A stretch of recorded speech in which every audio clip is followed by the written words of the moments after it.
బైబిల్లో చివరి పుస్తకం ప్రకటన గ్రంథం 14వ అధ్యాయం 13వ వచనం. ఇందులో మీరు ఈ మాటలు గమనించండి. మీరు అందరూ బైబిల్ తీసి చూడండి. అంతటా ఇప్పటి నుండి ప్రభువునందు మృతులు ధన్యులని వ్రాయమని పరలోకములో నుండి ఒక స్వరము చెప్పగా వింటిని. నిజమే, వారు తమ ప్రయాసములు మాని విశ్రాంతి పొందుదరు. వారి క్రియలు వారి వెంట పోవునని ఆత్మ చెప్పుచున్నాడు.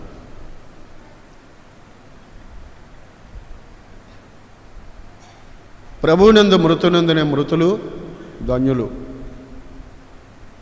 ఈ మాటలన్నీ నేను వివరించి చెప్పదలుచుకోలేదు. అందులో చివరి మాట చూడండి, వారి క్రియలు వారి వెంట పోవును. చాలు, వారి క్రియలు వారి వెంట పోవును. భూమి మీద మనం బ్రతుకున్నప్పుడు మన ఆయుష్కాలం అంతట్లో ఏవైతే చేసి ఉన్నామో అవి మంచివైనా చెడ్డవైనా ఆ క్రియలు లేక ఆ పనులు చేసినవి అవి ఏమవుతాయండి? వారి వెంటే వెళ్తాయి. వారి క్రియలు వారి వెంట పోవును. ఇంకొకరి క్రియలు ఏంటండి మీ వెంట రావు. మీ క్రియలు ఇంకొకరి వెంట. మీరు కొంతమంది చేస్తూ ఉంటారు, గిట్టగా ఇలాగా వాళ్ళ నెత్తి మీద తిప్పి ఇంకొకళ్ళు ఇంటి మీద వేస్తూ ఉంటారు. వీళ్ళ కీడు వీళ్ళ దరిద్రత వాళ్ళ కొంపకు పోవాలండి. దేవుని వాక్యం చెప్తుంది, వారి క్రియలు వారి వెంటే వెళ్తాయి. వారి క్రియలు వారి వెంట వెళ్తాయి. వెళ్ళమని అనుకోకండి. మనం ఎక్కడికన్నా వెళ్ళేటప్పుడు, దూరదేశం వెళ్ళేటప్పుడు లగేజ్ చదురుకుంటాం కదా, బ్రీఫ్ కేస్ చదురుకుంటాం, బ్యాగ్ చదురుకుంటాం. చదురుకొని ఎయిర్పోర్ట్కి వెళ్ళి ఆ బ్యాగు లగేజ్లోకి వెళ్ళిపోద్ది. తర్వాత మనం దిగి అవతల ఎయిర్పోర్ట్కి వెళ్ళిన తర్వాత మా వాడు ఇంకా రాలేదన్నట్టు తిరుగుతూ ఉంటుంది. అది ఈ బ్యాగు నీకోసమేరా బాబు, చూస్తున్నాను రమ్మంటుంది. ఈ బ్యాగ్లో నువ్వేమేమి చదిరి పెట్టావో అన్నీ ఉంటాయి. నీ బ్యాగులో నువ్వేమేమి పెట్టావో చిన్న వస్తువు కానించి పెద్ద వస్తువు దాకా అందులో నీ పెట్టినవన్నీ అందులో ఉంటాయి. అది మనకన్నా ముందెళ్ళి అక్కడ తిరుగుతూ ఉంటుంది. సపోజ్ నేను దుబాయ్ దేశం వెళ్ళడానికి ఎక్కాను అనుకోండి, అది నా బ్యాగ్ నాకు కూడా వస్తుంది తప్ప అమెరికా దేశం వెళ్ళేవాడు కూడా వెళ్ళదు. అది నాకు కూడానే వస్తుంది. అలాగే మన క్రియలు, వాక్యము చెబుతుంది, నీ క్రియలు నీ వెంటే వస్తాయి. వారి క్రియలు వారి వెంట వస్తాయి. పద ఎక్కడికి? వెనక్కి తిరిగి చూస్తే నీ కొరకే నీ వెంటే వస్తున్నా. ఏంటిది? కొన్నిసార్లు చూడండి, భలే అనౌన్స్మెంట్ చేస్తూ ఉంటారు హజ్ నెట్వర్క్ గురించి. మీ వెంటే అచ్చుకుక్కుంటా చూసారా? మీ వెంటే ఉంటుంది అంటారు. ఆ మాదిరిగా అదైనా కొన్నిసార్లు నో నెట్వర్క్ అని చెప్పొచ్చు. కానీ ప్రతి మనిషి ఈ భూమి మీద తాను జరిగించిన క్రియలు, ప్రతి వాని క్రియలు వాని వెంటే, చెప్పండి, వెంటే వస్తాయి. దైవ వాక్యములో నుండి మీకు ఈ వర్తమానాన్ని రోజు మీకు అందించాలని నేను కోరుకుంటున్నాను, ప్రభు యొక్క ఆత్మ ప్రేరణ చేత. బైబిల్ తీసి సామెతలు 12:14 మీరు చదవండి. తప్పక వాక్యాన్ని చూడాలి. ఒకడు తన నోటి ఫలము చేత తృప్తిగా మేలు పొందును, ఎవని క్రియల ఫలము వానికి వచ్చును. ఎవని క్రియలు వాని వెంట వస్తాయి, ఎవని క్రియల ఫలము వానికి వచ్చును, వానికి వస్తుంది. ఇలా చూడాలి, నీవేమి చేయుచున్నావో నీ క్రియలు నీ వెంటే వస్తాయి. రాకో అన్నా మానవ్, నీ క్రియలు నీ వెంటే వస్తాయి. ఎవని క్రియలు వాని వెంట వస్తాయి. ప్రతి వాని క్రియల ఫలము వానికి. ఆ క్రియలు ఎందుకు వస్తున్నాయంటే, నీవు జరిగించిన క్రియలు నీ వెంటే వస్తాయి. ఎందుకంటే వాటి ఫలము నీకు ఇవ్వడానికి, వాటి ఫలము నీకు వస్తుంది. ఆ క్రియల ఫలము నీవు చూడాలి. తప్పకుండా ఆ క్రియల ఫలము ప్రతివాడు పొందాలి. మీకు తెలియపరుస్తా చూడండి. రూతు గ్రంథం తీయండి, 2వ అధ్యాయం చూడండి. 2వ అధ్యాయం తీసి మీ ఎదుట అలా ఉంచండి. రూతు అని ఒక యవనస్తురాలు, ఆమె మోయాబీరాలు. ఆమెకు వివాహమైంది. తన భర్త చనిపోయారు యవన కాలంలోనే, కొద్ది రోజుల్లోనే చనిపోయారు.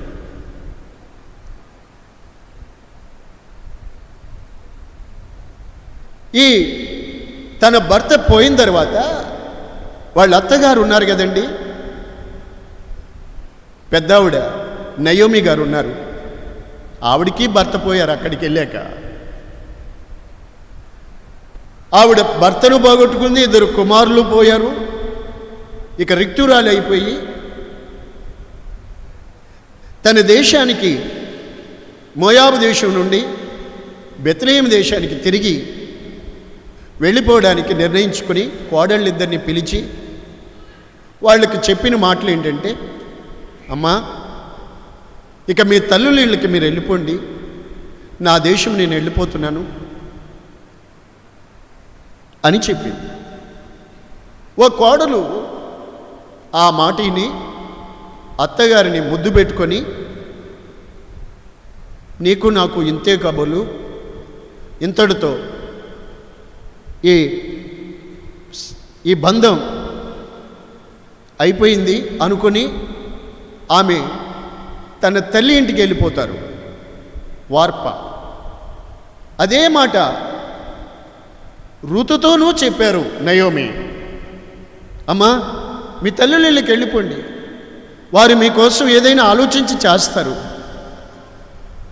అప్పుడు ఈ రూతు తన అత్త వెంబడే బయలుదేరి వచ్చింది.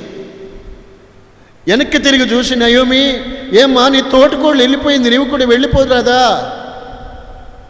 అత్తమ్మా,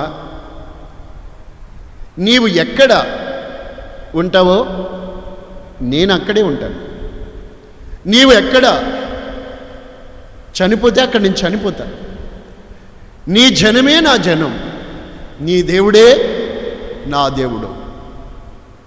నన్ను దయచేసి నిన్ను విడిచి వెళ్ళిపోమని నాకు అనొద్దు, బతిమాలొద్దని చెప్పింది.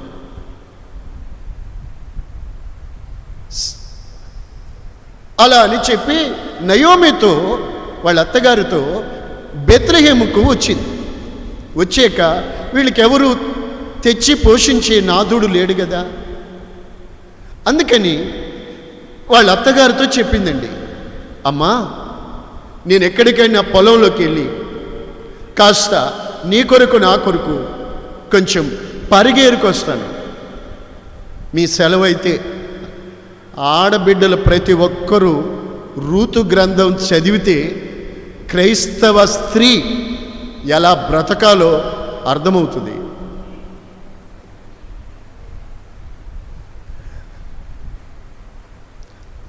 నీ సెలవైతే వెళ్తాను. ఎంత విధేయత!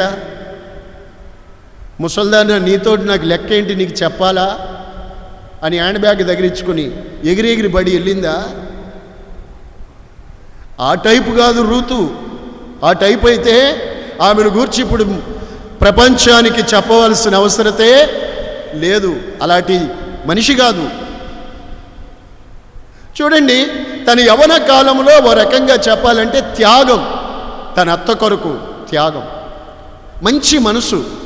తన అత్తతో బయలుదేరి వచ్చిందండి దేశానికి. వచ్చి తన కొరకు, మన ఇద్దరి కొరకు ఆహారం తీసుకొని వస్తానని వెతుక్కుంటూ ఎవని కటాక్షం పొందుతానో వెళ్తానమ్మా అంటే, సరే పో వెళ్ళు. సరిగ్గా బోయాజు అనేటువంటి ఒక భూస్వామి తన పొలాన్ని కోత కోసుకుంటున్నారు.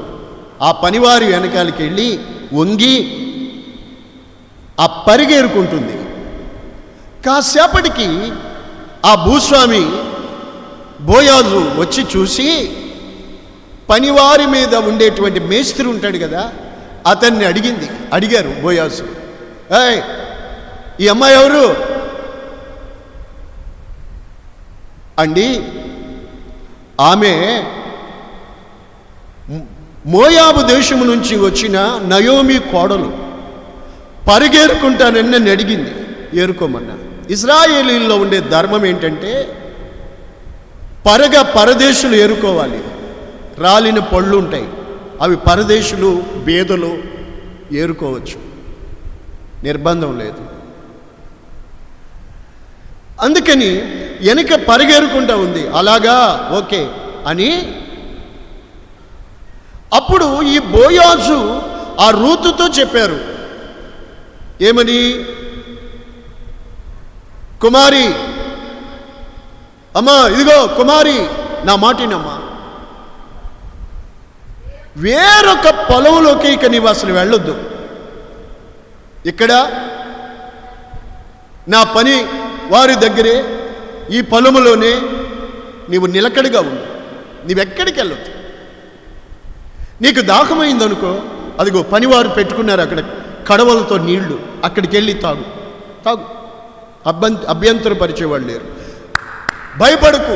నిన్ను గూర్చి ఏ యవనుడు కొరకు నువ్వు భయపడక్కర్లేదు. నేను ఆజ్ఞాపించాను వాడికి. ఎవడైనా నిన్ను ముట్టాడా? మామూలుగా ఉండదు. యవనులకు నిన్ను గూర్చి నిన్ను ముట్టొద్దని ఆజ్ఞాపించి చెప్పా. ఇదిగో దాహమైతే నీళ్లు తాగు అని దయగా మాట్లాడారు.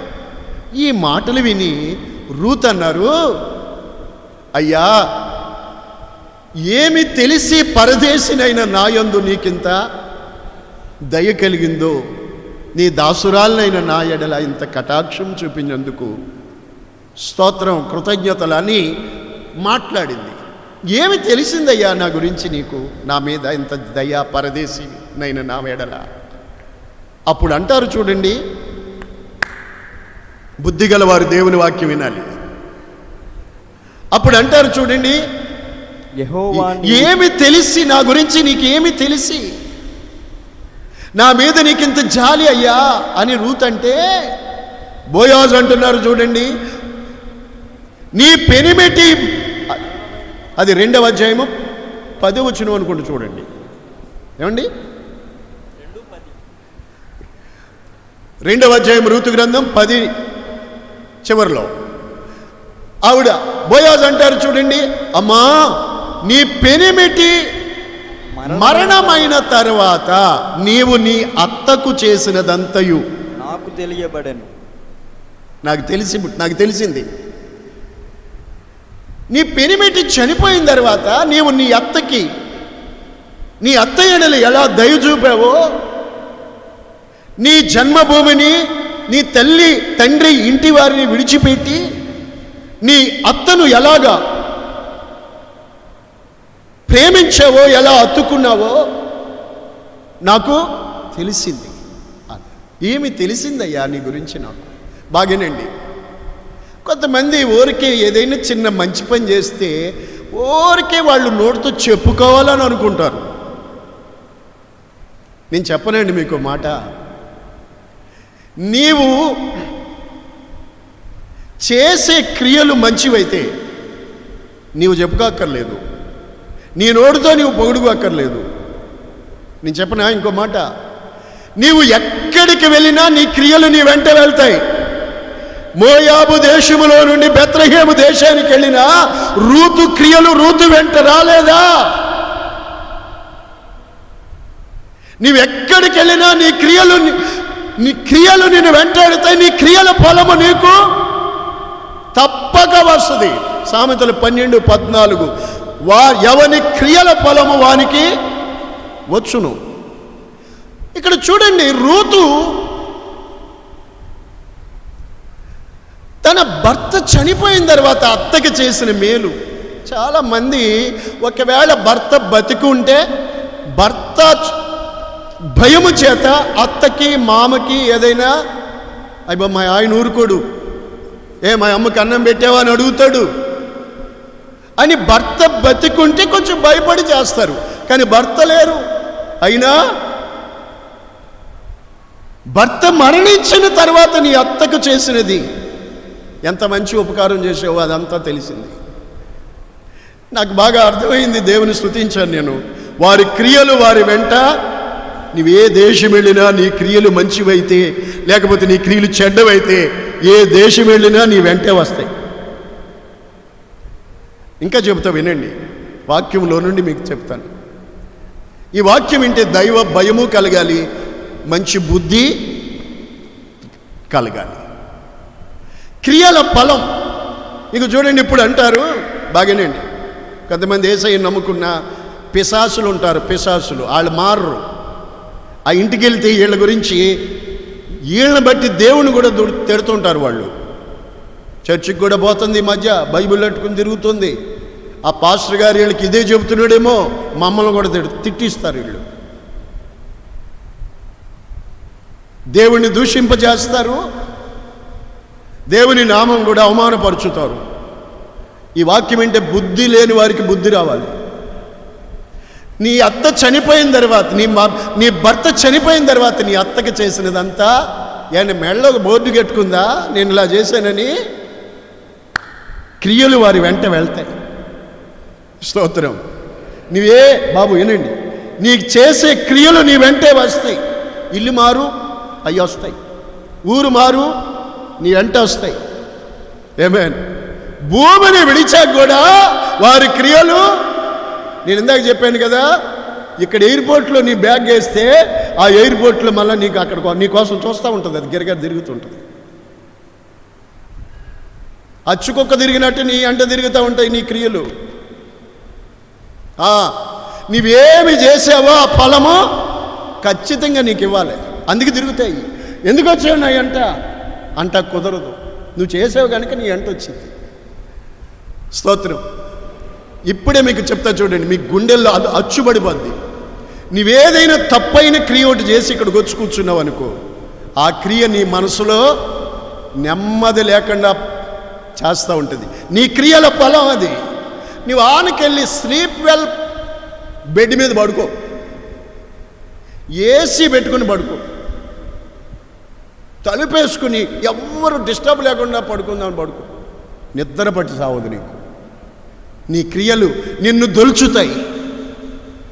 నువ్వు ఇలా చేసి వచ్చావు కదా, నీ క్రియలు నిన్ను ఎవరు లేరు కదా, డిస్టర్బ్ ఎందుకు అవుతుంది?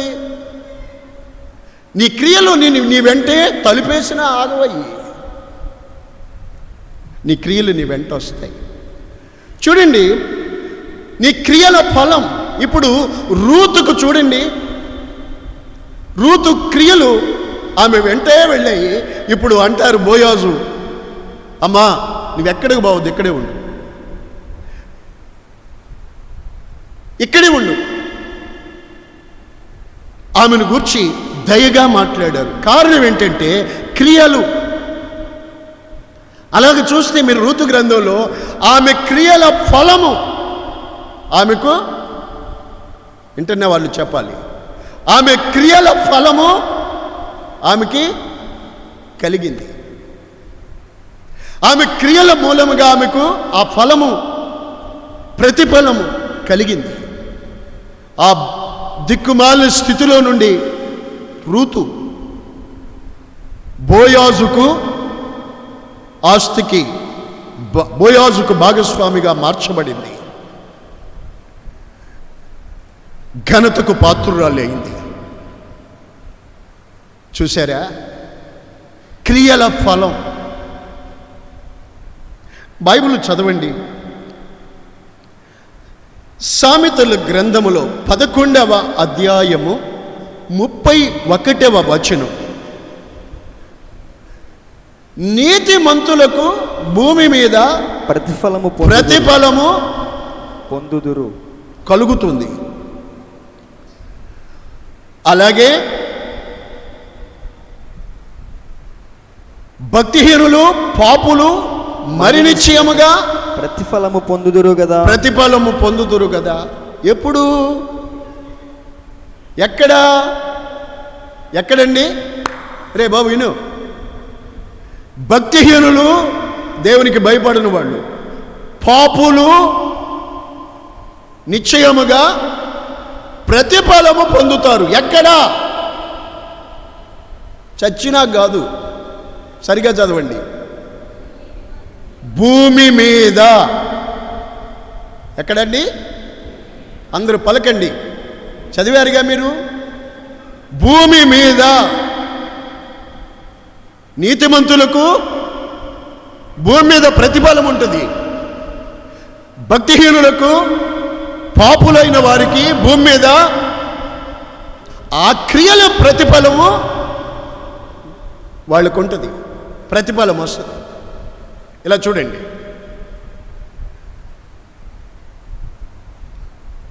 పాపము చేయువారికి అది భయంకరం. ఎందుకంటే నీవు చేయుచున్న ఆ క్రియలు నీ వెంటే వస్తాయి. వాటి క్రియల ఫలము నీవు చూచినప్పుడు అది నీకు ఎలా మారుతుందో తెలుసా? భయంకరం.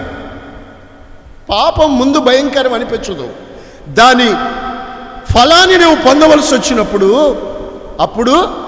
అప్పుడు నీకు భయంకరం అనిపిస్తుంది. అర్థమవుతుందండి? మీకు తెలియపరుస్తాను చూడండి. ఇప్పుడు నీతిమంతురాలైన రూతు తన క్రియలు ఆమె వెంట వెళ్ళాయి.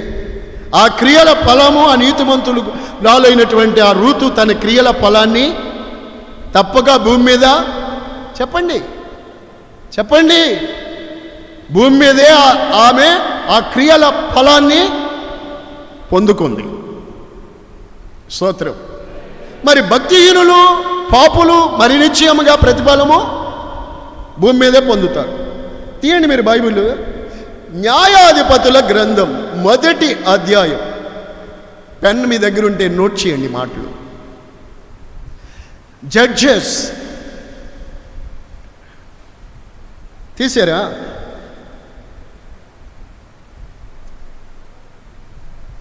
మొదటి అధ్యాయము న్యాయాధిపతులు.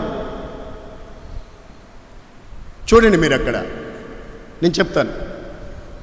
యెహోషువ చనిపోయిన తర్వాత ఇశ్రాయేలు ప్రజలు కనాను దేశంలో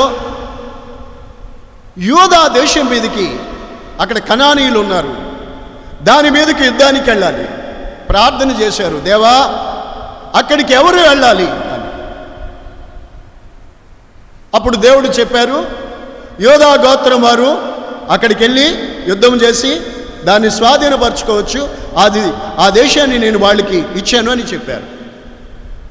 అప్పుడు వీళ్ళు వాళ్ళ సహోదరులను కూడా తమతో రమ్మని అడిగి వీళ్ళు ఆ యూదా మీదకి వెళ్ళి అక్కడున్నటువంటి కనానీయులు ఇంకా ఇతర జాతుల వారు అక్కడ కొంతమంది ఉన్నారు, వాళ్ళతో యుద్ధము చేశారు. యుద్ధం చేసినప్పుడు దేవుడు వాళ్ళని, ఆ కనానీయుల్ని ఈ యూదా గోత్ర వారికి చేతికి అప్పగిస్తాడు. అప్పగించినప్పుడు వాళ్ళు దాన్ని వశపరుచుకొని ఆ రాజును కూడా తరిమి, ఆ రాజు పారిపోతుంటే చివరికి తరిమి పట్టుకుంటారు. అతని పేరేంటంటే అదోని బెజేకు. ఏం పేరు? అతని పేరు అదోని బెజేకు. ఇతన్ని తరిమి ప్రాణంతో పట్టుకున్నారు. పట్టుకుని ఏం చేశారంటే అతని కాళ్ళు చేతుల బొటన వేళ్ళు నరికేశారు. ఎరుషలేం ఈ యొక్క వాళ్ళ దేశానికి అక్కడికి తీసుకొని వచ్చారు. తీసుకొని వచ్చి అక్కడ పెట్టినప్పుడు 7వ వచనం చదవండి మీరు ఇప్పుడు. న్యాయాధిపతులు 1:7. నేను చేసినట్లే ఆ అదోని బెజేకు కాళ్ళు చేతులు బొటనేళ్ళు కోయబడిన వాడే బాధపడుతూ ఇప్పుడు అతను గుర్తు చేసుకుంటున్నాడు. చూడండి, నేను చేసినట్లే దేవుడు నాకు ప్రతిఫలం ఇచ్చానెను.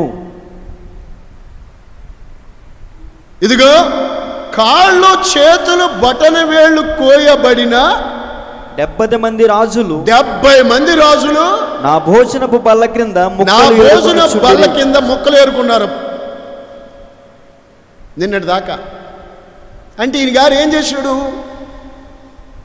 ఆయా బలహీనమైన చిన్న చిన్న దేశాల మీదకి వెళ్ళి అదోని బెజేకు వాళ్ళని బెదిరించి ఆ రాజును పట్టుకొచ్చి వాళ్ళ కాళ్ళు చేతులు బొటన వేళ్ళు కోసేసి ఇతని భోజన బల్ల దగ్గర ఉంచుకొని ఆ భోజన బల్ల మీద నుండి పడేది ఏదైనా ఉంటే వాళ్ళు తీసుకుని ఆకలికి తింటుంటే పైగా ఎలా ఉంటుందో చూడండి, కాళ్ళకు చేతులు కూడా బొటన వేళ్ళు లేవు. ఒకసారి మీరు ప్రయత్నం చేయండి, బొటన వేళ్ళు ఇలా పెట్టి మీరు ఏదైనా తినగలరా? ఏదైనా పట్టుకోగలరా? ఏదైనా పని చేయగలరా బొటన వేళ్ళు లేకుండా? ఒకసారి చూడండి. కనీసం ముక్కులో కారీది కూడా తీసుకోవడం మీ వల్ల కాదు బొటన వేళ్ళు లేకుండా. చూడండి, ఒకసారి తీయండి. ఏదైనా బొటన వేలు ఇట్లా పెట్టి ప్రయత్నం చేయి. బొటన వేలు ఇలా పెట్టి ఏదీ చేయలేము.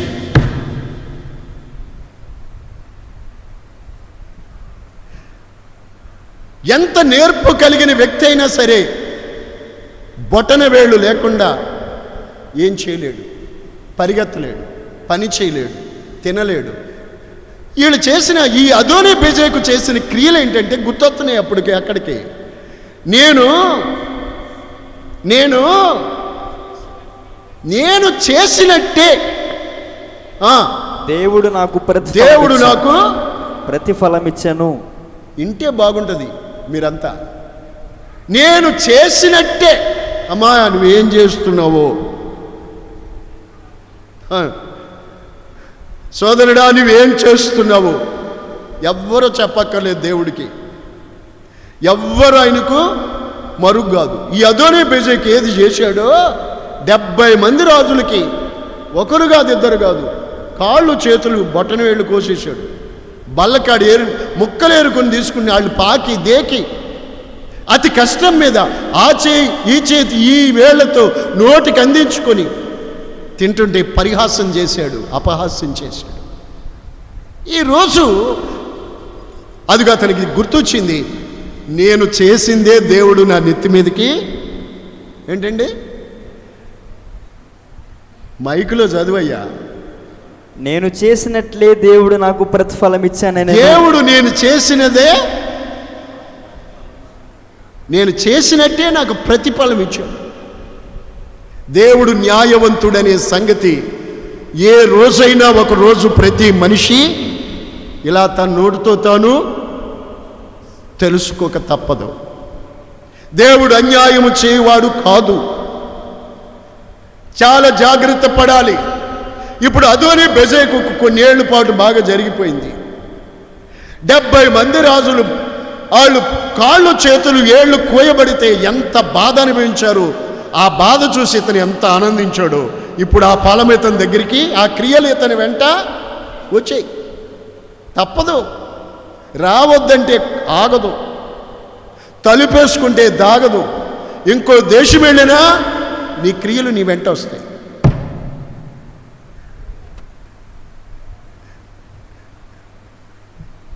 భక్తిహీనులు పాపులు మరి నిశ్చయముగా ఈ భూమి మీద వారి క్రియల ఫలము ఇదిగో ఈరోజు ఇంకా రాలేదని అనుకుంటున్నావు. నీ క్రియల ఫలం, నువ్వు దేవుని మాట అనకుండా ఏ క్రియలు చేస్తున్నావో ఆ పాపపు క్రియల ఫలం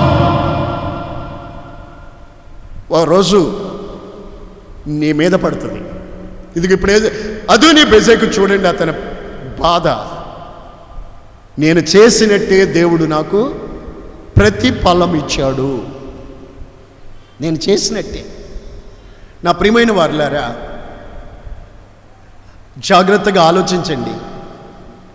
ఈ మాటలు వింటే ఒళ్ళు గగురుపాటు చెందుతుంది.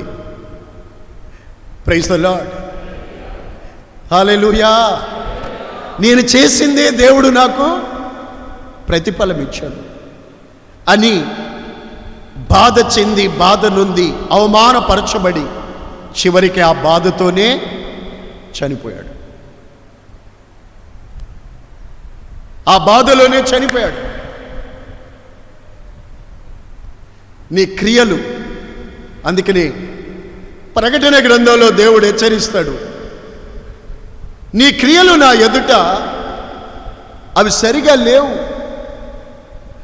కాబట్టి చావనై ఉన్న మిగిలిన వాటిని, నా మాటిని నీవు సరిదిద్దుకో అని సంఘాలకు దేవుడు హెచ్చరిస్తాడు. ఈరోజు నీ మాటలు వింటున్న నా దేవుని ప్రజలారా, మీ క్రియలు మీ వెంట వస్తాయని, మీ క్రియల ఫలం మనం ఆ ఫలము అనుభవించక తప్పదనే వాస్తవాన్ని ఈరోజు గ్రహించుకోగలిగితే నీ జీవితానికి ఎంతో ప్రయోజనం ఉంటుంది. ఇంకొక వ్యక్తిని మీకు గుర్తు చేస్తాను. నీతిమంతుల క్రియలు వారి ఫలం ఎలా ఉంటుంది? రూతు పొందినట్టుగా ఉంటుంది. భక్తిహీనుల యొక్క క్రియలు వారి వెంట వెళ్తాయి. పాపులు వాళ్ళు చేసిన క్రియలు ఫలము ఇదిగో అదోని బెజెకు పొందినట్టు ఉంటాయి. మీరు చదువుతారు, లూకా సువార్తమానం 23వ అధ్యాయంలో 41వ వచనం. మనకైతే ఇది న్యాయమే. యేసయ్య సిలువ వేయబడినప్పుడు ఇరు ప్రక్కల ఇద్దరు దొంగల్ని సిలువ వేస్తారు కదా, ఆ దొంగలు, వాళ్ళిద్దరు దొంగలు,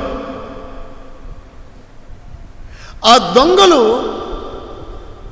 మీకు తెలుసు. ఒక దొంగ ఏమో ఆ పరిస్థితుల్లో ఉండి కూడా దేవునికి భయపడ్డు, దేవుణ్ణి దూషిస్తాడు, ఇంకా దూషిస్తాడు. బాగినాలి, ఫోన్లతో ఎవరు ఉండమాకండి, ఫోన్లు ఎవరు టచ్ చేయకండి.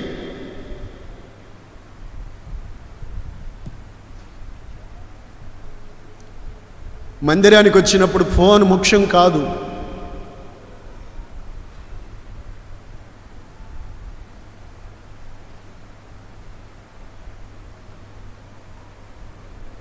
ఏం చెప్పాను?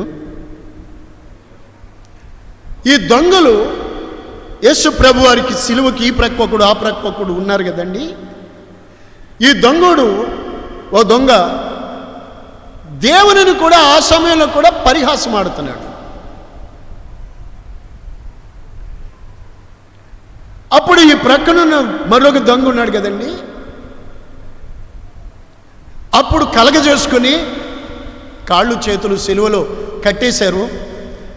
మండు టెండలో మాట్లాడే పరిస్థితి కూడా ఉండదు. చూస్తాడు, ఆ దొంగ వైపు కళ్ళతోనే చూస్తూ మాట్లాడుతాడు, రే మనమైతే సరిగ్గా మనము చేసిన వాటి ఫలము పొందుచున్నాము, మనం పొందుతున్నాం. చూసారండి, మనము చేసిన వాటి ఫలం ఇది. ఎంతమందిని దారిగాసి బెదిరించి దౌర్జన్యం చేసి వాళ్ళు సొమ్ములు ఎత్తుకుపోయారు, అడ్డుకుంటే వాళ్ళ కాళ్ళు తుంటిలు ఎరగొట్టారో వీళ్ళిద్దరు ఈ దొంగలు. దొంగడికి జాలి ఉంటుందండి? చెప్పండి, దొంగకు జాలి ఉంటుందా? ఇలాగ ఆరు బయట వేసవికాలం బయట పడుకున్నారంటే, ఆ రోజుల్లో ఫ్యాన్లు ఉండేవి కాదు కదా మనకి, బయటే అందరూ బయట పడుకునేవారు చాపలు వేసుకొని. మీకు గుర్తున్నాయండి పాత రోజులు? కొంతమంది గుర్తుండవు. అందరూ అలా బయట పడుకునేవారు. మెలకు ఉండి ఓపుకుంటే ఓ తాతయ్య వచ్చి తాటాకు ఇసునిగారులు అమ్మిపోయేవాడు పగటిపూట. రూపాయి పుచ్చితే తాటాకుతో ఒక పెద్ద ఇసునిగారు ఉండేది. అదే నీ చేతిలో ఓపుకున్నంతసేపు స్తోత్రం. ఇక నిద్ర వస్తే అదో చోట, మనమో చోట. సరేనా? ఇలా అందరూ బయట పడుకుంటే ఓ దొంగోడు వచ్చి మెల్లగా ఈ ఆడ మనిషి కాళ్ళు తడుముతున్నట్ట. ఉలుక్కుబడి చూసి ఎవరు వాళ్ళు, కొత్త ముఖమేమో, వీడు కాళ్ళు పట్టుకున్నాడు. ఎందుకంటే మీ కాళ్ళకి పట్టీలు ఉన్నాయి, పట్టీలు, ఈ పట్టీలు తప్పిస్తా ఉన్నాడు. ఈమె మహా తెలివైంది. ఈవిడ, ఈ అక్క కూడా ఏం తెలుగు తక్కువది కాదు, అక్క కూడా తెలివైంది. అన్నయ్య అవి గిల్టీవి అందంట. దొంగోడికి జాలి ఉంటుందండి, అన్నయ్య అంటే జాలి పడతాడా? అన్నయ్య అన్న జాలి పడతాడండి? దొంగోడికి జాలి ఉండదు. అందుకు చెబుతున్నాను. అన్నయ్య గిల్టీ, అన్నయ్య దొంగ అని అర్థమైపోయింది ఇవిడికి. ఆడన్నాడట, చెల్లెమ్మా ఇలాంటి వాళ్ళు ఎంతమందిని చూసాడు వాడు. ఆడు మోస్ట్ సీనియర్ వాడు. ఆడనంట, అన్నయ్య ఉంది కదా, ఆడు కూడా వరుస కలిపి, చెల్లెమ్మా మీ వదినమ్మకి గిల్టీ కూడా లేవమ్మా. ఈ దొంగోళ్ళు బతుకెప్పుడు దరిద్రమే. ఆడెన్ని దొంగతనాలు, కప్పుకోవడానికి దుప్పటి ఉండదు, పడుకోవడానికి మంచం ఉండదు. మీరు కావాలంటే చూడండి, దొంగోడైనా మీకు తెలిస్తే ఆడింటికి వెళ్ళి చూడండి. మీరు దొంగతనాల వల్ల అసలు మంచం ఉంటే కదా, ఈయన ఏదో రోజున ఎత్తుకెళ్ళి అందులో పెడతారు. వీడికి మంచం ఎందుకు అనుకుంటాను నేను. బనియను, దుప్పటి, గ్లాసు, గిన్నె అన్నీ ఆడికి అక్కడ గవర్నమెంట్ వాళ్ళు సప్లై. అందుకని వీడు కూడా వాటి మీద ఏమి శ్రద్ధ పెట్టడు. దొంగకు జాలి ఉండదు. Praise the Lord. ఆ మధ్య ఒంగోలు హైవే మీద ఏమండి కొంతమందిని పట్టుకున్నారు ప్రభుత్వం వాళ్ళు, పోలీసు వాళ్ళు.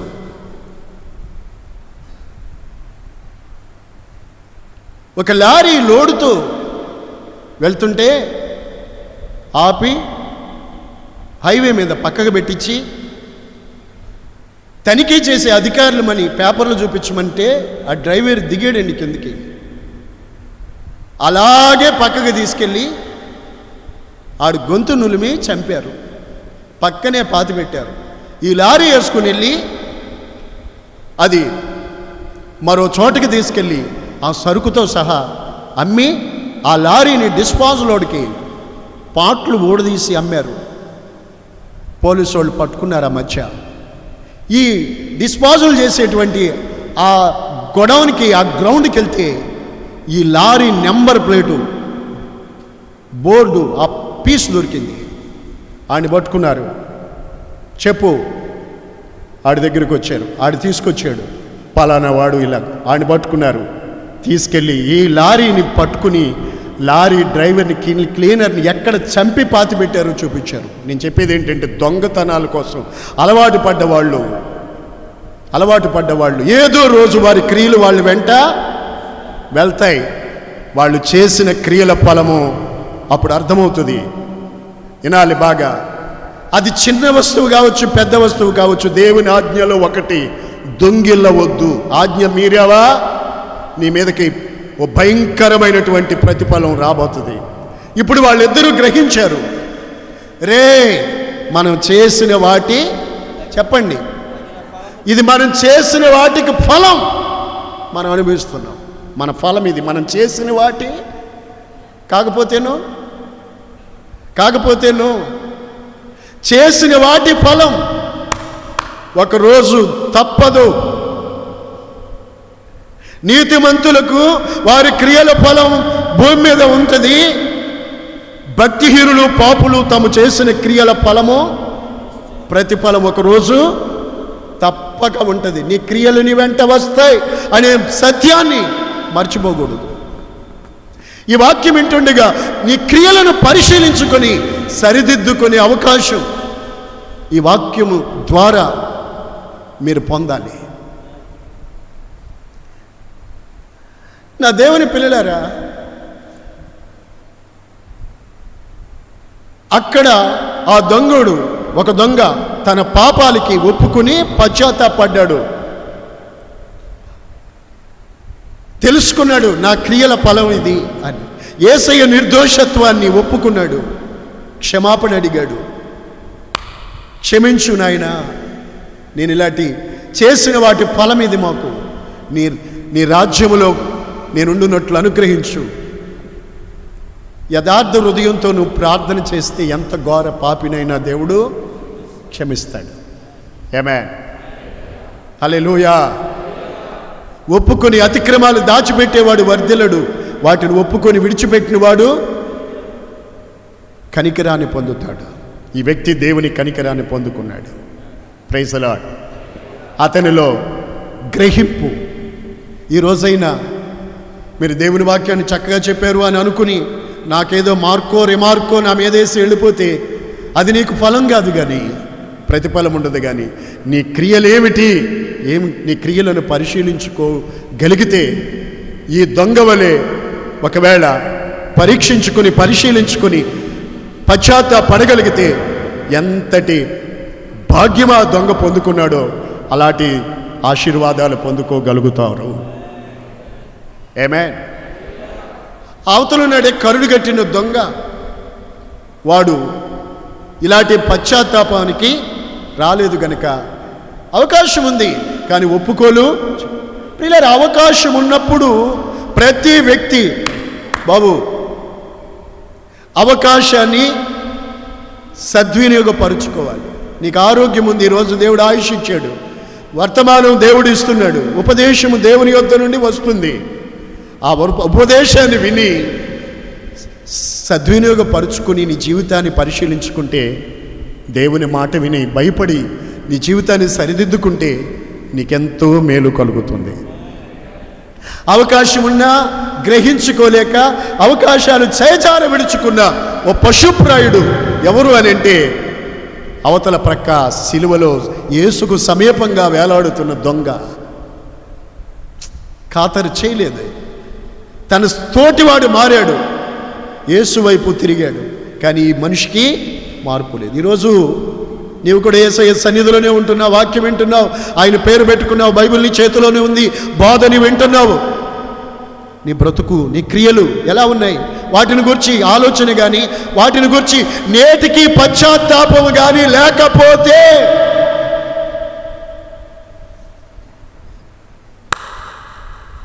నీ గతి ఏమవుతుంది ఆలోచించాలి కదా. వాడికి ఏమైంది, అదే గతి పడుతుంది కదండి. కనీసం బుర్రన్న ఊపండి, అవునా చాలు. మనకి ఈ మాటలు గ్రహించుకుంటే సరిపోద్ది. అవకాశం ఉంది, అవతల వ్యక్తి ఒక మాదిరిగా కనబడుతున్నాడు, దేవునిని వేడుకుంటున్నాడు, దైవ భయము కలిగింది, పశ్చాత్తాపడుతున్నాడు, వణుకుతున్నాడు, దేవుని వేడుకుంటున్నాడు. అలాగే ఈ వ్యక్తికి కలగలేదే. ప్రియులారా, దేవుడు అన్యాయస్తుడు కాదు. Praise the Lord. చేతులు పైకెత్తి హృదయపూర్వకంగా దేవునికి మహిమ కలుగునుగాక. హల్లెలూయా. నీతిమంతులు భూమి మీద వారి క్రియల ఫలం పొందుతారు, పాపులు భక్తిహీనులు నిశ్చయముగా వారి క్రియల ఫలము పొందుతారు. తప్పదు. సామాన్యుడికైనా సామంతుడికైనా అల్పుడికైనా ఘనుడికైనా తప్పదు. వారి క్రియలు వారి వెంట పోవును. ఈ భూమి మీద మనం వినండి, బాగానండి, ఈ భూమి మీద మనం ఉండేటప్పుడు మీరు మత్తయి సువార్త 6వ అధ్యాయం చదువుకుంటే బాగుంటుంది. అక్కడ చూడండి, ప్రభువు చెప్తారు, మీరు 2వ వచనం చూడండి, మీరు ధర్మము చేయునప్పుడు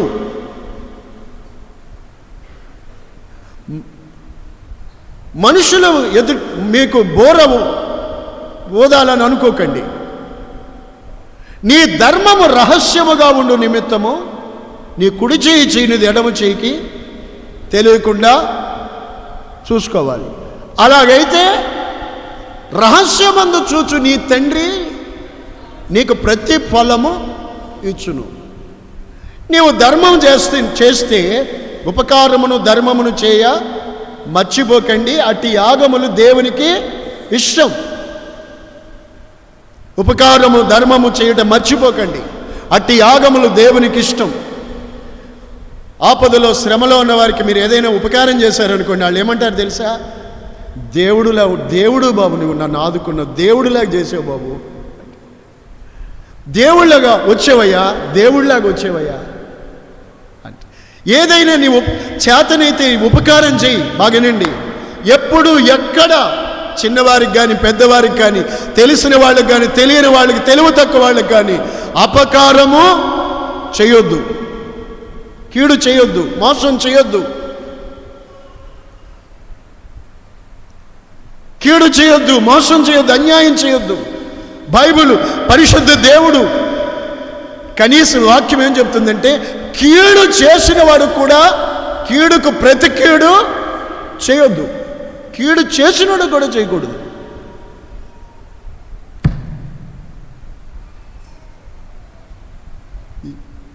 కీడుకు ప్రతి కీడు చేయొద్దు, ఉపకారమును ధర్మమును చేయ మర్చిపోవద్దు. అట్టి యాగములు దేవునికి ఇష్టం. అయితే మీరు ఉపకారం చేసినప్పుడు రహస్యమందు దేవుడే చూడాలి, దేవుడే నాకు దీనికి ప్రతిఫలం ఇవ్వాలనుకోవాలి తప్ప మనుషులు చూడాలి, ఈ మనుషుల్లో నాకు ఘనత రావాలి అనుకుని ఏదైనా చేశారనుకోండి, ఆ ఫలము చేసిన దానికి ఫలం ఉండదండి. అయితే రహస్యమందు దేవుడు చూచి ఆయనే నీకు ప్రతిఫలం ఇచ్చినట్లు నీ కుడి చేయి చేయనిది నీ ఎడమ చేతికి తెలియకూడదు. అలా చేయాలి, అప్పుడు దాని ప్రతిఫలం నువ్వు పొందుతావు. ఇంకో మాట చెప్తా చూడండి, అక్కడే యేసయ్య ప్రభువు చెప్పిన మాట. మత్తయి సువార్త 6వ అధ్యాయంలోనే 7వ వచనం అనుకుంటాను. మీరు ప్రార్థన చేయునప్పుడు, నీవు ప్రార్థన చేసినప్పుడు నీ గదిలోనికి వెళ్ళి, కొంతమంది వేషధారులాగా నటిస్తారు. వేషధారి అని అంటేనే అది నిజం కాదు, వేషమని. Praise the lord. కొంతమంది భక్తిని వేషములో వేసుకొని నటిస్తూ ఉంటారు, నిజమైన భక్తి కాదు అది. వేషధారులు ఎవరో నీతిమంతులు ఎవరో దేవునికి తెలుసు. వేషధారణ చేయొద్దు. ఎవరిని మోసగించేది? దేవుణ్ణా? నో, నిన్ను నీవే మోసగించుకుంటావు. వేషధారణ అసలు కుదరదు, వేషధారణ వద్దు. పిల్లలు కొంతమంది ప్రార్థన చేసేటప్పుడు సంత వీధుల్లోనూ వేషధారులు ఏమండి నిలవటంగీలు ధరించుకొని దీర్ఘ ప్రార్థనలు చేస్తారట. అలా చేయమాకండి. నువ్వు ప్రార్థన చేసేటప్పుడు ఎలా చేయాలి? నీ గదిలోకి వెళ్ళి చెప్పు గదిలోకి వెళ్ళి చూడు, వాక్యం చూడు, నీ తలుపు వేసుకొని రహస్యమందున్న నీ తండ్రికి ప్రార్థన చేయాలి.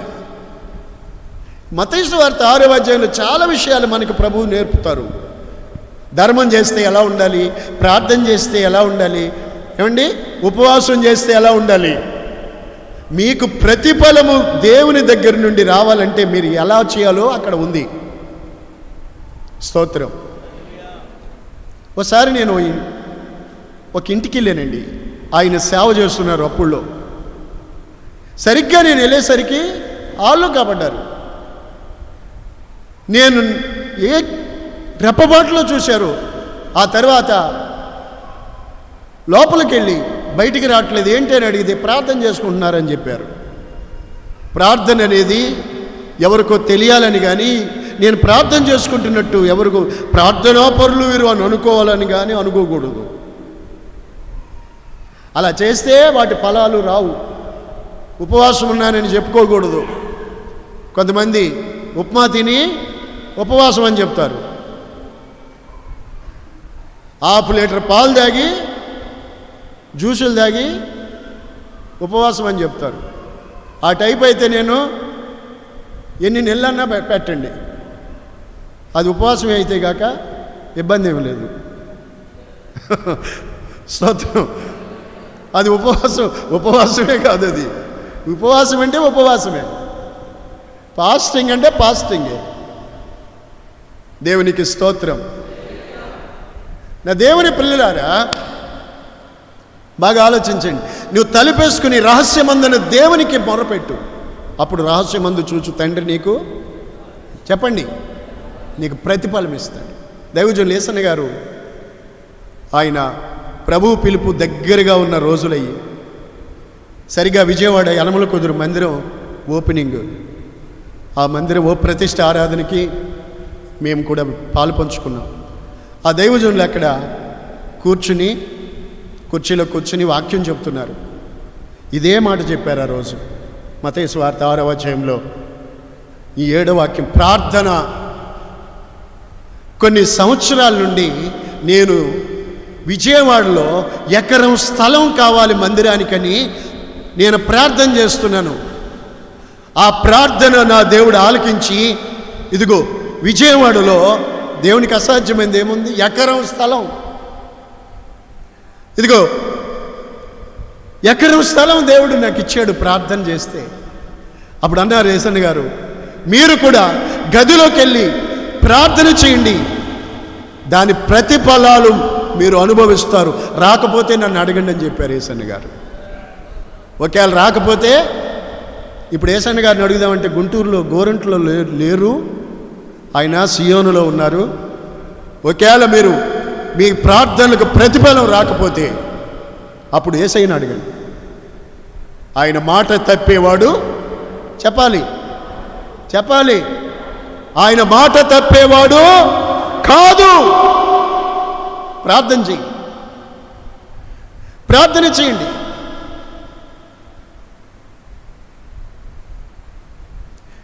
ప్రార్థన చేయండి, అది ఏదైనా కావచ్చు. నీ ప్రార్థనకు ప్రతిఫలం రావాలి అనంటే నీ ప్రార్థన వేషధారి ప్రార్థనలు కాదు. రహస్యమందున్న దేవుడు నా ప్రార్థన విని ఆయనే చూచి ప్రతిఫలం ఇవ్వాలనే యథార్థమైన హృదయంతో ప్రార్థన చేస్తే నీ ప్రార్థనకు ప్రతిఫలం దేవుడు ఇస్తాడు. ఆ ప్రార్థన ప్రతిఫలాలు మీరు చూస్తారు. నీతిమంతులకు భూమి మీదే ప్రతిఫలం, మీ ప్రార్థనలకు ప్రతిఫలాలు వస్తాయి, మీ ధర్మకార్యాలు ప్రతిఫలాలు ఉంటాయి. ఏమండి, మీ నీతి క్రియలకు తగిన ప్రతిఫలాలు ఉంటాయి. ఒకవేళ మీరు అనుకోవచ్చు, ఏమండి చాలా రోజుల మట్టి నేను మంచిగా ఇట్లా చేస్తున్నాను, అయినా నాకేం ప్రతిఫలం కనబట్టలేదు. మీరు అంటారు కొన్నిసార్లు ఇసుకుపోయి, వాళ్ళే బాగున్నారు, అన్యాయంగా ప్రవర్తించడం వాళ్ళే బాగున్నారు, వీళ్ళే బాగున్నారు అని అంటారేమో. నో, అది వాస్తవం కాదు. మీరు అలా అనకూడదు. హామాను సంగతి గుర్తు తెచ్చుకోండి. భక్తిహీనుడు, దుర్మార్గపు ఆలోచనలు చేసిన కుటిలమైన వ్యక్తి. పైకి బాగానే ఉంటాడండి, కనపడ్డు గోతులు తవ్వుతూ ఉంటాడు. అలా వెళ్తున్నాడండి. ఆ భక్తిపరుడు మొర్దెకై ఇతనికి సాగిలపడి నమస్కరించలేదని వాళ్ళందరికీ మరణ శాసనాన్ని రాసిపెట్టాడు ఈ దుర్మార్గుడు. వాళ్ళందరినీ చంపేయాలని చట్టం చేసేసాడు రాజుతో మాట్లాడి. ఏమండి, ఆ మొర్దెకైని తెచ్చి ఇంటి ముంగట ఉరిదీయాలని 50 మూరల ఉరుకొయ్యి ఇంటి ఎదురు పాతి పెట్టుకుని ఉన్నాడు. సిద్ధంగా ఉన్నాడు, అన్ని రెడీగా ఉన్నాడండి. బైబిల్లో గొప్ప మాట ఉందండి, సామెతల్లో, గొయ్యి తవ్వువాడే గుంట తవ్వువాడే గుంటలో పడతాడు. ఎవరికి గుంటలు తవ్వకూడదు. నా మాటలు వింటున్నారా? గుంట తవ్వువాడే గుంటలో పడతాడు. కంచి కొట్టివాడిని రాయి దొర్లించి వాడి మీదకే రాయి పడుతుంది. కంచి కొట్టివాడిని పాము గరుస్తుంది. స్తోత్రం, స్తోత్రం, స్తోత్రం. బాగినండి. ఎవరికి గుంటలు తవ్వకూడదండి. ఈ హామాను వీరినందరినీ నాశనం చేయాలనుకున్నాడు, ప్లాన్ చేశాడు. ఏమైంది? వాక్యం సత్యం. ఏమండి, కొంతకాలం బాగున్నట్టే అనిపించాడు. 10 ఉంది, 10 మంది పిల్లలు ఉన్నారు, పిలిస్తే 10 మంది వచ్చేవాళ్ళు, డబ్బు ఉంది, అన్నీ బాగున్నాయి అనుకున్నాడండి. కానీ తను విత్తిన దానికి తగిన అతను చేస్తున్న క్రియల ఫలము తన వెంటే వస్తుందన్న సంగతి ఉరితాడొచ్చి మీద పడేదాకా తెలియకుండా పోయింది. నీతిమంతుడైన మొర్దెకై జీవించిన నీతి ఎంత నీతి అంటే దేవునికి తప్ప మరెక్కడా సాగిల పడకూడదు నీతి. ప్రియులారా, నీతిమంతులు ఎన్నడూ విడిచిపెట్టబడరు. నీతిమంతుల సంతానము భిక్షమెత్తదు. గట్టిగా స్తోత్రాలు చెప్పండి. హల్లెలూయా. నీవు దేవుని నీతిని అనుసరిస్తే నా దేవుడు నిన్ను విడిచిపెట్టేవాడు కాదు. నువ్వు దేవుని నీతిని అనుసరించి జీవిస్తే నీ సంతానాన్ని దేవుడు భిక్షమెత్తనివ్వడు. ఆ కాన్ఫిడెన్స్ మనకు ఉండాలి. హల్లెలూయా. చూడండి, గోనె బట్ట కట్టుకుని గుమ్మం దగ్గర కూర్చునే వ్యక్తిని నీతిమంతుడైన మొర్దెకైని గుర్రం మీద ఎక్కించి రాజవస్త్రాలు తొడిగించి ఊరేగించలేదా? నీతిమంతులకు భూమి మీద ప్రతిఫలము కలుగుతుంది. పాపులు భక్తిహీనులు మరి నిశ్చయముగా ప్రతిఫలం పొందుతారు. ఎంతటి వ్యక్తి అయినా సరే తప్పించుకోలేరు. వారి క్రియల ఫలం వారి వెంట వెళ్తుంది. హామాను ఉరి తీయబడ్డాడు. ఏంటి దానికి కారణం? వారి పాపపు క్రియలు. దయచేసి దేవుని వాక్యం వింటున్న నా దేవుని ప్రజలారా, ఈ మంచి సమయంలో మీ క్రియలను గురించి మీరు ఆలోచన చేసుకోవడం మంచిది. ఫైనలీ, చివరిగా నేను మీతో చెప్తున్నాను, దైవజనుడు పౌలు తిమోతికి రాసిన సెకండ్ లెటర్లో 4వ అధ్యాయం 14వ వాక్యంలో అంటారు, తిమోతితో చెప్తున్న మాటలు అవి. అతని క్రియల చొప్పున ప్రభువు అతనికి ప్రతిఫలమిచ్చును. తిమోతి, నా కుమారుడా తిమోతి, అలెగ్జాండర్ అనే కంచరివాడు, అంతేనా నాకు చాలా కీడు చేశాడు బాబు, నాకు చాలా కీడు చేశాడు వ్యక్తి, సేవకుడునైనా నాకు చాలా కీడు చేశాడు. అయితే ఇదిగో చూడండి, అతని క్రియలు చొప్పున ప్రభు అతనికి ప్రతిఫలం ఇచ్చును అనే మాట మాట్లాడుతాడు. అంతే. మన కీడు చేసిన వారికి మనం కీడు చేయకూడదు. వారి క్రియలు వాళ్ళ వెంట వెళ్తాయి. కీడును తలపెట్టేవాడు కీడుని విత్తేవాడు కీడునే కోస్తారు. ప్రభు అతని క్రియలు చొప్పున అతనికి ప్రతిఫలం ఇచ్చును అనే మాట పౌలు మాట్లాడతారు. ప్రియులారా, ఆఖరికి మనం ప్రకటన గ్రంథంలోకి వెళ్ళి ముగించుకుందాం. రెవల్యూషన్ ప్రకటన గ్రంథం 20వ అధ్యాయం 11 నుండి 15 వచనం వరకు చదువుకుందాం. మరియు ధవలమైన మహాసింహాసనమును చూడండి, వారి క్రియలు వారి వెంట. మాట్లాడండి, చెప్పండి ఈ మాట, అందరూ మాట్లాడాలి. వారి క్రియలు వారి వెంట చెప్పాలి.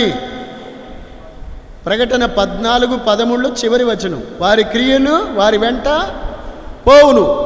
పోతాయి. ఇలా చూడండి, వారి క్రియలు వారి వెంట పోతాయి. స్తోత్రం. కొర్నేలే, అపోస్తుల కార్యం 10వ అధ్యాయంలో కొర్నేలి అనే భక్తిపరుడు ఉన్నాడు కదా, అతడు భూమి మీద ప్రార్థన చేసుకుంటున్నప్పుడు దేవదూత వచ్చారు. కొర్నేలి,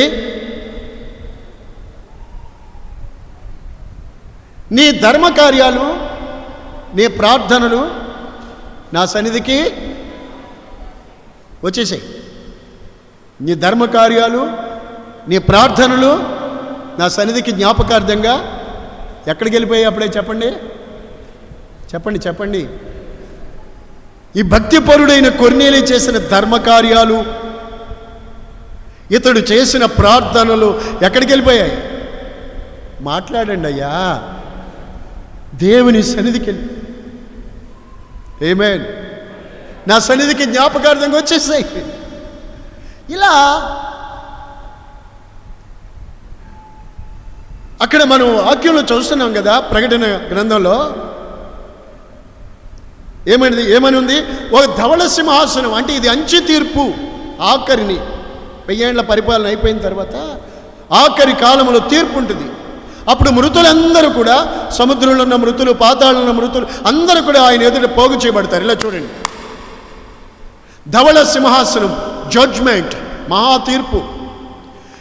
ప్రతి మనుషుడికి దేవుని యొక్క జడ్జిమెంట్ ఉంది, తీర్పు ఉంది. అంత్యకాలంలో తీర్పు ఉంది. మనుషులందరూ ఒక్కసారి మృతి పొందాలి, తర్వాత తీర్పు అనేది ఉంది. ఆ తీర్పు కాలంలో మృతులందరూ కూడా, కొద్దివారేమి గొప్పవారేమి, మృతి పొందిన వాళ్ళందరూ లేచి సింహాసనం ఎదుట నిలబడతారు. అప్పుడు సముద్రం ఉండదు. స్తోత్రం. నిలబడతారు. అందరూ నిలబడిన తర్వాత అప్పుడు ఏం జరుగుతుందో తెలుసండి? గ్రంథాలు విప్పబడతాయి. అక్కడే చూడండి, జీవ గ్రంథమను ఒక గ్రంథం ఉంది. అందులో ఎవరి పేర్లు అయితే రాయబడ్డాయో వారు నిత్య జీవానికి పాత్రులు అవుతారు. ఈ గ్రంథాలు అనేవి మనలో ప్రతి వారికి ఒక గ్రంథం ఉంది. Praise the Lord. అంటే మనలో ప్రతి వారికి ఒక రికార్డు ఉంది. మనలో ఏంటి ఆ గ్రంథాలంటే మన క్రియలు, అంతే కదా.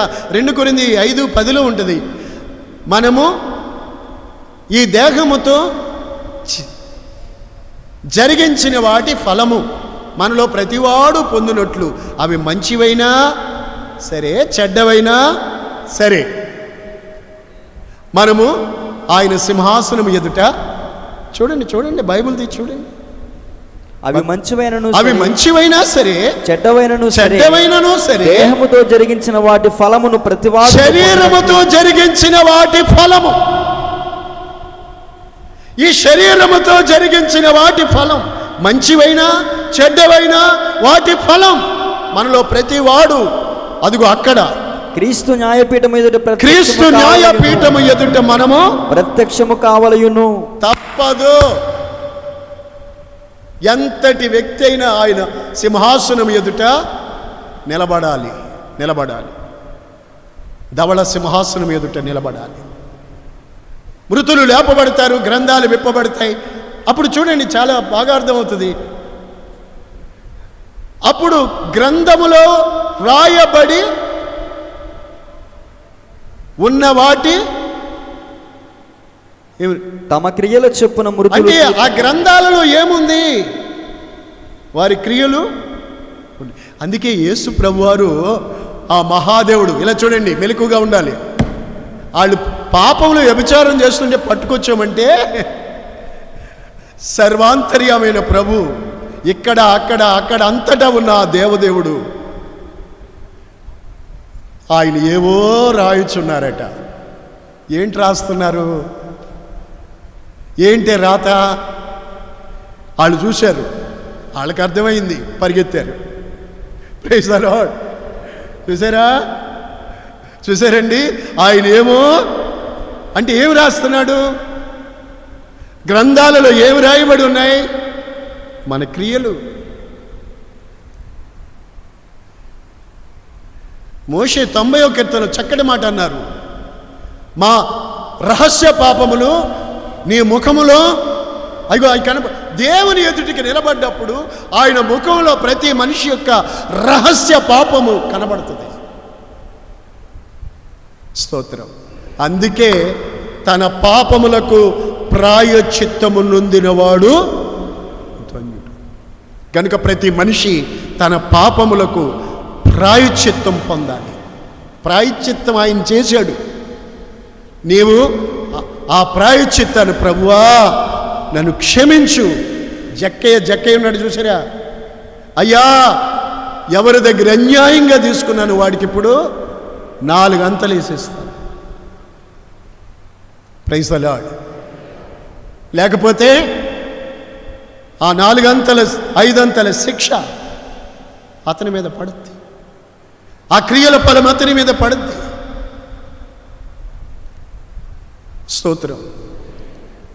స్తోత్రం. దైవ బిడ్డలారా, ఈ సత్యాన్ని మనం గ్రహించాలి. గ్రంథాలు విప్పబడ్డాయి, అందులో రాయబడిన వాటి ప్రకారం మృతులు తీర్పు పొందుతారు. గ్రంథాల్లో రాయబడిన వాటి ప్రకారంగా తీర్పు జరుగుతుంది. నీ క్రియలు అందులో రాయబడి ఉన్నాయి, వాటి ప్రతిఫలము, ఆ క్రియల ప్రతిఫలము ఇవ్వబడుతుంది. అదే తీర్పు. నీతిమంతులకు కూడా తీర్పు, అంటే అది శిక్షకు కాదు కానీ ప్రతిఫలాలు కొరకు తీర్పు ఉంటుంది. అది కూడా దేవుడు చెప్తారు అక్కడ. అంటారు, మనకి మత్తయి సువార్తలోనే చెప్పబడింది. ఏమంటారంటే, ఇదిగో కుడి చేతి వైపునున్న వాళ్ళని చూసి అంటారు, ఇదిగో నేను ఆకలి కొన్నాను, ఆహారం పెట్టారు, దప్పికొంటే దాహం ఇచ్చారు, నేను దిగంబరినై ఉంటే వస్త్రం ఇచ్చారు. ప్రభువా, మేము ఎప్పుడు ఇచ్చామయ్యా నీకు ఏలో ఒకరికి, అల్పుడైన ఒకరికి మీరు ఇచ్చారు గనక. అంటే నీవు ప్రవక్తను చేర్చుకుని గిన్నెడు చన్నేళ్ళు ఆయన పేరట ఇచ్చిన దాని ఫలం కూడా దేవుడు మర్చిపోడు. ఎంత అద్భుతమో చూడండి. ఇదేదో కొంతమంది చూడండి, కోడిగుడ్డు దేవునికి ఇస్తే మొదటి ఫలం కదా దేవుడికి ఇవ్వాలని ఇస్తారు. దాని మీద పేరు రాసి, ఏమండి రాయకూడదు.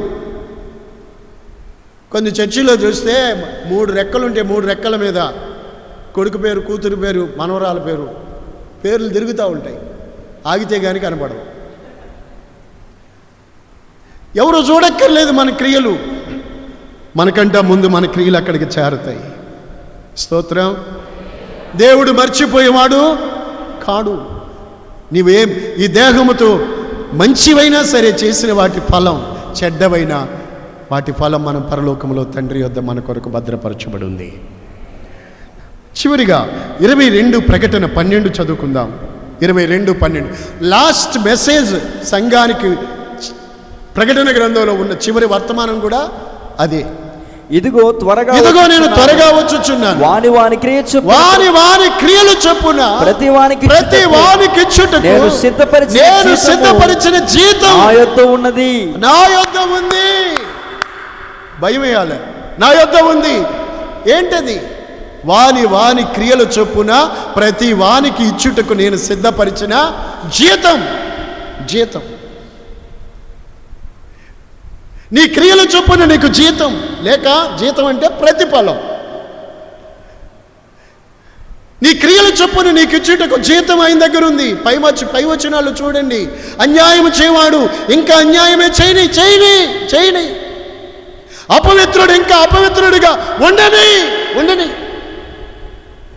నీతిమంతుడిగా ఉండని, పరిశుద్ధుడిగా ఉండని. నేను త్వరగా వస్తున్నానుగా, వాని క్రియలు చొప్పున వానికి ఇచ్చుటకు ప్రతి వానికి ఇచ్చుటకు నేను సిద్ధపరిచిన జీతం నా యొద్ద ఉంది. ప్రియులారా, యేసు ప్రభు దగ్గరికి రోజు మనం వెళ్తాం. మనకన్నా ముందు మన క్రియలు, మన లగేజ్ అంతా అక్కడికి ఎయిర్పోర్ట్లోకి వెళ్ళిపోద్ది. నీకోసమే వెయిటింగ్ అక్కడ. స్తోత్రం. Praise the lord. ఓరి బాబురే, మనిషికే ఇంత జ్ఞానం ఉంటే బార్కోడ్ దాంట్లో అన్నీ ఉంటాయి. ఆ బార్కోడ్ స్కాన్ చేస్తే అందే అందులో వచ్చేస్తాయి. Praise the lord. ఏమండి, అలాగే మనిషికే ఇంత ఏ పిచ్చిగీతలు అనుకుంటాం మనం. ఆయన అనంత జ్ఞాని. ప్రియులారా, మన ఏంటో ఈరోజు నువ్వేం చేస్తున్నావో, ఇక్కడ కూర్చుని నువ్వేం తలస్తున్నావో, ఇంతకు ముందు ఇంతవరకు నువ్వేం చేస్తున్నావు, మన క్రియలు మనకన్నా ముందుగానే ఇందా చెప్పాను కదా. నీ బ్యాగ్, నీ లగేజ్ ఏమేమి చదువుకున్నావు, ఏమేమి లాకేసావో, నీ మరణ దినంతో అది క్లోజ్ అవుతుంది, లాక్ అవుతుంది. అక్కడ నువ్వు వెళ్ళాక తీర్పు కాలంలో ఓపెన్ అవుతుంది. తీర్పు గ్రంథాలు తెరవబడతాయి. వాటిలో రాయబడిన క్రియలు చొప్పున మృతులు తీర్పు పొందుతారు. అప్పుడు మృతుల లోకము పాతాళంలో అంతవరకు యాతన పడిన వాళ్ళు చచ్చిపోయిన వెంటనే మనిషికి నరకం ఉండదండి, పాతాళం ఉంటుంది. నరకం వేరు, పాతాళం వేరు. పాతాళంలో చనిపోయిన ధనవంతుడు పాతాళంలో వెంటనే యాతన పడతాయి. యాతనే ఉంటుంది పాతాళంలో. తీర్పు అయిన తర్వాత అగ్నిగుండం ఉంటుంది. అగ్నిగుండం, బాటమ్లెస్ పిట్, ద హెల్. అగ్నిగుండం తీర్పు అయిన తర్వాత ఈ పాతాళంలో ఉన్న మృతులు కూడా తీసుకెళ్ళి మూట కట్టుకెళ్ళి అందులో పడేసినట్టు అగ్నిగుండంలో మృతులు అందులో పడి తీర్పు అయిన తర్వాత అగ్నిగుండం. ప్రైజ్ ద లార్డ్, హల్లెలూయా. గనుక ప్రియులారా, క్రియల గురించి ఈరోజు మీకు చెప్పిన వర్తమానం. ప్రతి వ్యక్తి భూమి మీద నీతిమంతులు తమ క్రియల ఫలాన్ని పొందుతారు. ఉదాహరణ, రూతు తాము చేసిన సత్క్రియలకు నీతి కార్యాలకి ఏమి తెలుసయ్యా ఇలా చేసావంటే, నీ అత్తగా చేసిందంతా దేశం వదిలిపెట్టి వచ్చిన నీ క్రియలు నిన్ను గురించి సాక్ష్యం ఇస్తున్నాయి. నీ ప్రవర్తన కొద్దివారినే కానీ గొప్పవారినే కానీ యవనస్తులు నీవు వెంబడించలేదు. నీ పెనిమిటి పోయిన తర్వాత నీ అత్తగా చేసినదంతా మాకు తెలిసింది. దయ, క్రియల ఫలం. విన్నారా? నీతిమంతుడైన మొర్దెకైకి కొంతకాలం పేదరికం, దరిద్రత, కానీ దేవుడు నీతిమంతులకు భూమి మీద ప్రతిఫలం ఇస్తాడు. స్తోత్రం. భక్తిహీనులు, పాపులు మరీ నిశ్చయముగా ప్రతిఫలం పొందుతారు. అదోని బెజెకు ఫర్ ఎగ్జాంపుల్ హామాన్ చెప్పాను మీకు. పాపులు, భక్తి ఎంతటి వారైనా ప్రతిఫలం తప్పదు. సిలువలో వేలాడుతున్న దొంగలు. నా ప్రియమైన దేవుని బిడ్డలారా, అంశములో కూడా మన క్రియలు వాని వెంట పోతాయి. ఆ క్రియలను బట్టే అంశములో తీర్పు తప్పదు. గనుక నీ క్రియలు పరిశీలన చేసుకోవాలి, జాగ్రత్త పడాలి. దేవుని ఎదుటి నీ క్రియలు సరిగా ఉన్నాయా లేవా? ఒక్క మాట చదువుతారా? ప్రకటన గ్రంథంలో ఆ మాట, నా దేవుని ఎదుట నీ క్రియలు సరైనవిగా, చదవండి. 3వ అధ్యాయము 2వ వచనం. నీ క్రియలు నా దేవుని ఎదుట సంపూర్ణమైనవిగా నాకు కనబడలేదు గనుక జాగారూకుడవై చావనయున్న మిగిలిన వాటిని బలపరచుము. ప్రియులారా, నీ క్రియలు ఎలా ఉండేవి చూసుకొని నీ క్రియలను బాగు చేసుకోండి. మీ క్రియలు బాగు చేసుకోండి. మీ నడవడి, క్రియలు అంటే నడవడి, మీరు చేసే పనులు సరిదిద్దుకోండి. పరిశుద్ధమైన ప్రవర్తన కలిగి నిత్యములో భూమి మీద బ్రతుకుండగాను మనము దేవుని చేత మన సత్క్రియలు చేసి ఆ ఫలాన్ని మనం పొంది ఇతరులకు ఆశీర్వాదకరంగా, దేవునికి మహిమకరంగా ఉండాలి. మరియు భక్తిపరులు, నీతిమంతులకు తగిన క్రియలే మనం చేసి నిత్యములో దేవుని ఎదుట నిలబడి బల నమ్మకమైన, చెప్పండి, మంచి దాసుడా అని దేవుని ఎదుట మెప్పు పొందు దాసులుగా మనం మార్చబడాలి. అట్టి కృప ప్రభు మీకందరికీ అనుగ్రహించునుగాక. మోకరించండి, కళ్ళు మూయండి.